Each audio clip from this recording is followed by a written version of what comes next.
Thank you. Thank you very much. Yeah, so in 1969, we put a man on the moon. It's a big deal, I get it. But you know what really blows my mind? All the orbiters and Voyagers up there in space flying around for decades. Yeah, the ISS. It's been flying for 18 years nonstop. I used to think that was a lot. Then I found out about Voyager 1.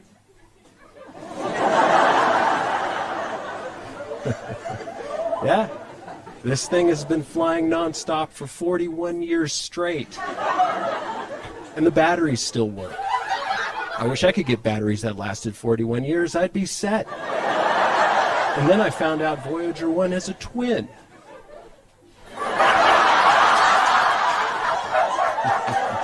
Yeah, Voyager 2. It was launched 17 days before Voyager 1. Mandela effect. Yeah, it could be. Oh, and the results are in from the distant asteroids Bennu and Ryugu. Yeah, it was a bust.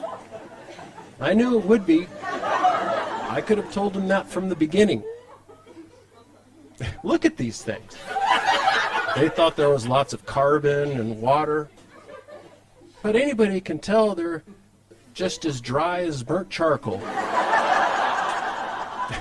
Turns out these asteroids are just bags of rubble, barely held together by gravity. A total waste of time. Maybe we should just stick with the moon. We've gone there a lot in the past. And plus, in July this year, it's the big 50-year anniversary of Apollo 11. The first man on the moon. Yeah. But guess what I found out?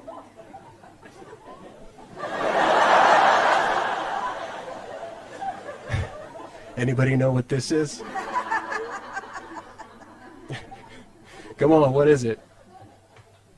Depth charge. Yeah, it looks like one. But this thing is the first Russian driverless moon probe called Luna 2. They crashed it into the moon way back in 1959. Yeah, they ditched it just east of Mare Imbrium, near the craters Aristides, Archimedes, and Autolycus. But then, after we got wind of that, we had to do something. So in 1962 through 1964, we crashed Rangers 4, 6, and 7 into the moon. Well, that really pissed off the Russians, so they hit back and crashed Luna 5, 7, and 8. Man, it sounds crazy, but it's true. Yeah, the first driverless Russian moon probe to reach the surface of the moon. Yeah, the Russians won that race. Well, that made us crazy. So we crashed Rangers 8 and 9. And then finally the Russians said, screw you. Yeah, and landed Luna 9 on the surface of the moon in 1966. Sex toy. Yeah. They really screwed us with this. Come on, we can't take that. It's too big. Yeah, that's what she said. Oh, but now the pressure is on. So we built a lander to smoke this Russian sex toy. And we sunk everything we had into it. Check it out. Yeah. It's called Surveyor 1. And on June 2nd, 1966, we landed this amazing machine on the moon. And got even with the Russians. But then the Russians punched back, landing Luna 13. We countered, peppering with Surveyors 2, 3, 4, 5, 6, and 7. And Orbiters 1, 2, 3, and 4, and 5. Landing some, crashing the others. And finally, after this 10-year brawl, the knockout blow.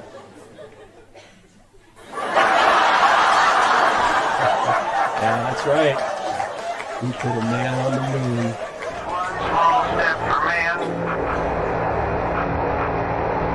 one giant leap.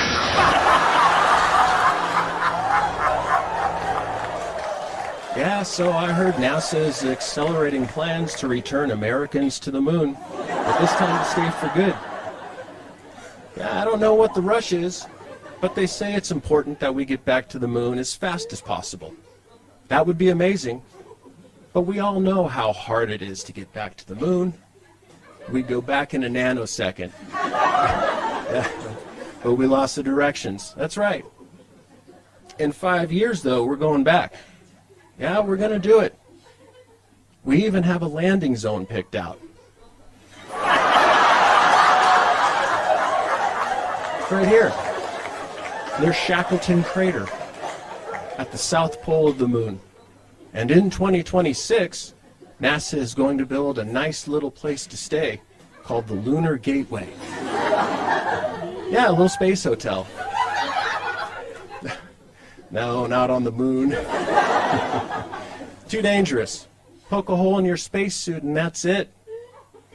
So they're going to build this little space station hotel where it's easy to build a space station hotel. Right here, in the moon's orbit. Yeah, it makes the most sense. All the building materials are weightless and easy to handle. The perfect location, too.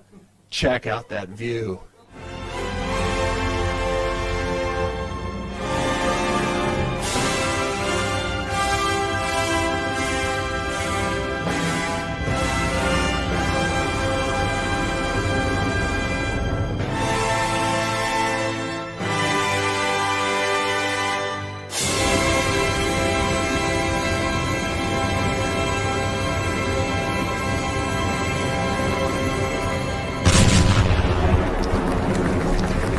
Imagine you and your girlfriend staying here at the romantic Lunar Gateway Suites, just a meteor toss away from the lunar surface. Heck, in the same day, you could go to the moon, do a little sightseeing, check out some craters, and by dinner time, you're back in your luxurious Lunar Gateway Suite, soaking in a hot tub, drinking champagne, and watching the Earth rise. Transportation is provided by the new NASA Lunar Lander limo. Pretty sweet, huh? This lunar limo will take you to the moon and back to your space hotel safely. It has all the latest technology. It's fully loaded. Personally, I prefer the older model landers.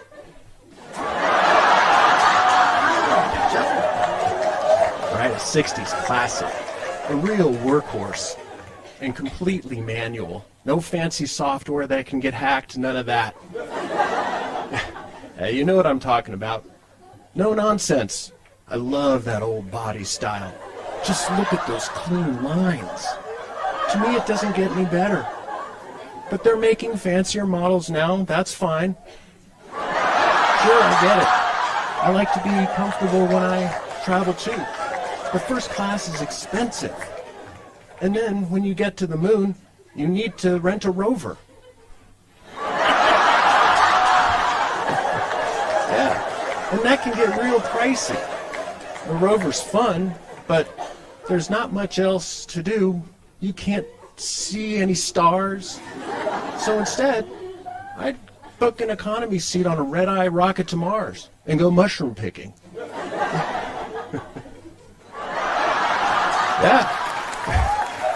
Yeah, they've got shrooms growing on Mars. Yes, they do. I know it sounds crazy, but it's true. Those are the good kind. Just imagine drinking some Mars mushroom tea, getting on a mountain bike, and tripping out on all the broken down rovers and landers everywhere. I'd pay a premium for that trip. Burning Man. What is it? I don't care. Give me that thing. Give it to me.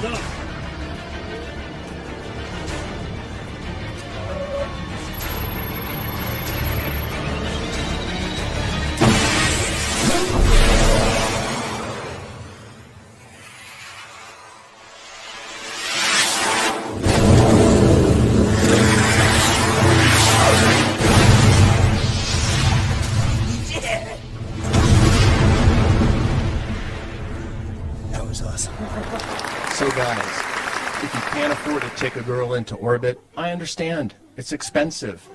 But there is a solution. Give her Vector, the scent of space, the newest fragrance by Lockheed Martin. Drive her wild with its deep metallic bass, balanced by a subtle yet seductive fiery undertone that burns off clean like a chemtrail in the atmosphere. So give her Vector, a fragrance that's truly out of this world.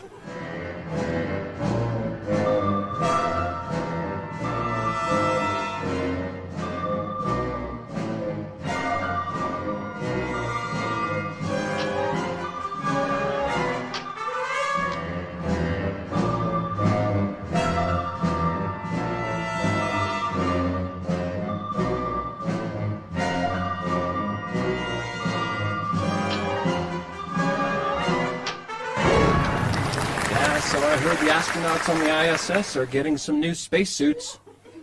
I know that doesn't sound like a big deal until I found out the ones that they were using up there are 40 years old. Yeah, it sounds crazy, but it's true.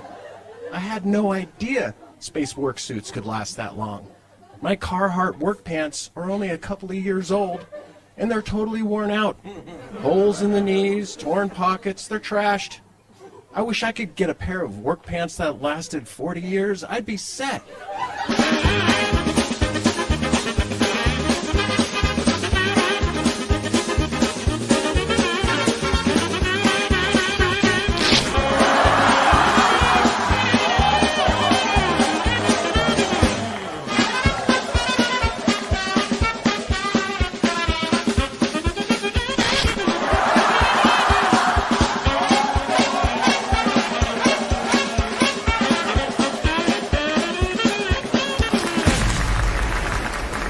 Good evening, everyone, and thanks for tuning in to tonight's space weather forecast. But first, a quick message from our sponsor.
Tonight, geomagnetic unrest for the next 2 days.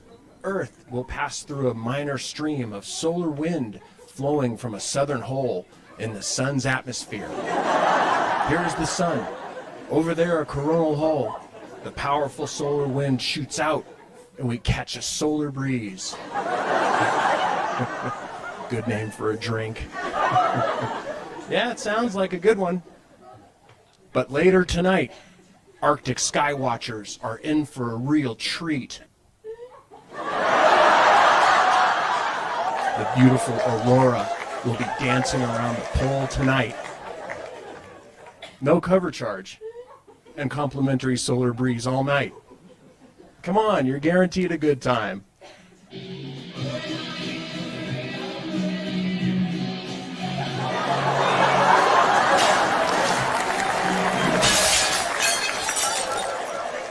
So you guys know about Occam's razor, right?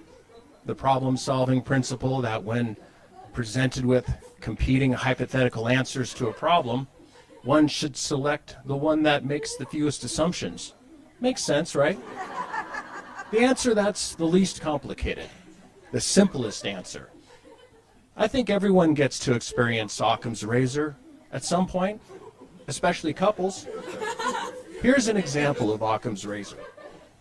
Your girlfriend says to you, "Where were you last night?"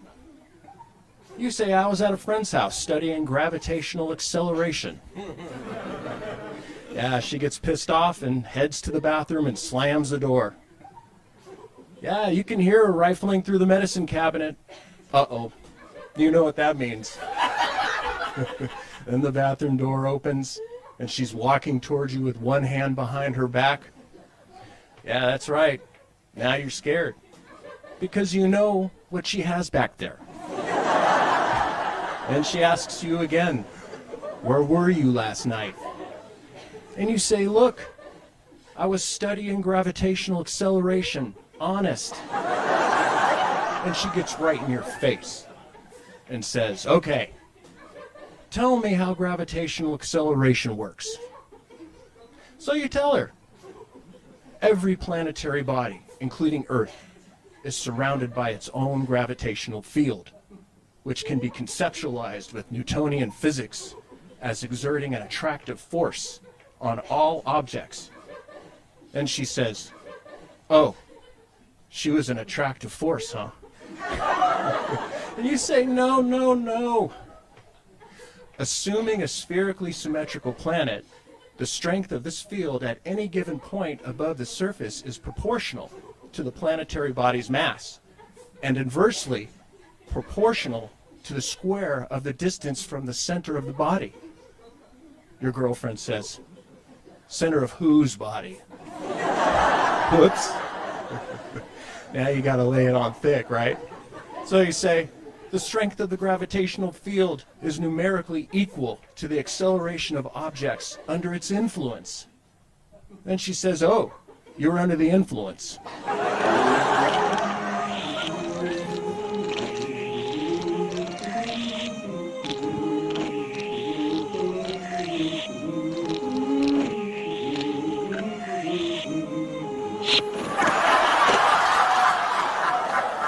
And after a nice dinner at the lunar restaurant, the Sea of Tranquility, you can both go for a walk on the moon.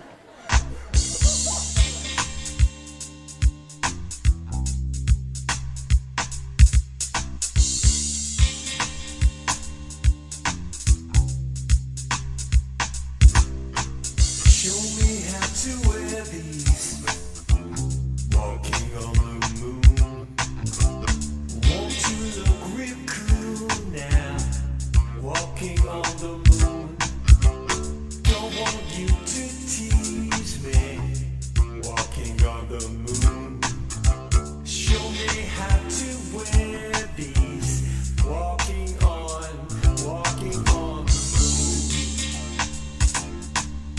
So, miss it. I'm thinking my days away. No way. And if the surprise I pay, some say tomorrow's another day. And you say I may as well play.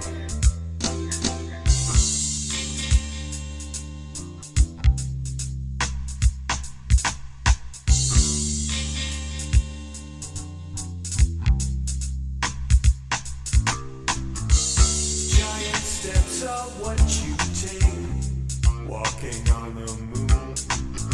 Hope they don't see us faking. Walking on the moon. We could walk forever.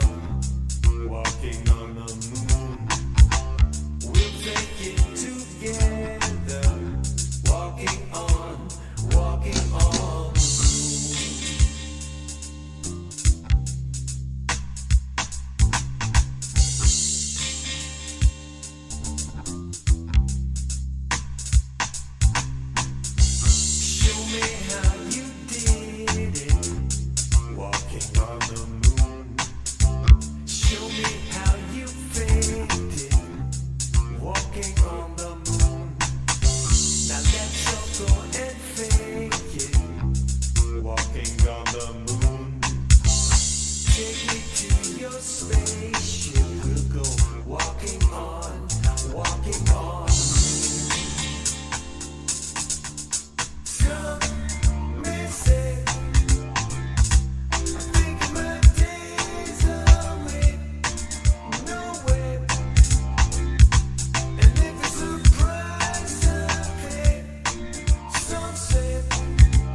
while others say just half. So take me on your big spaceship and we'll have a good old laugh. We'll go walking on the moon.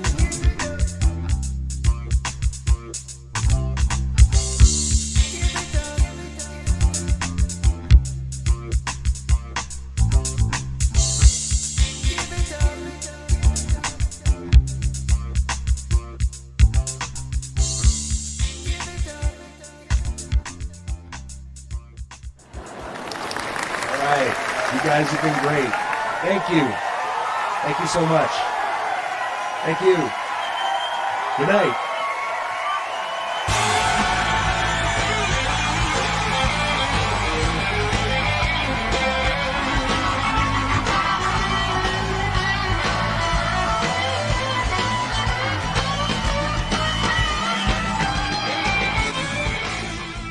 How much is that doggy in the window?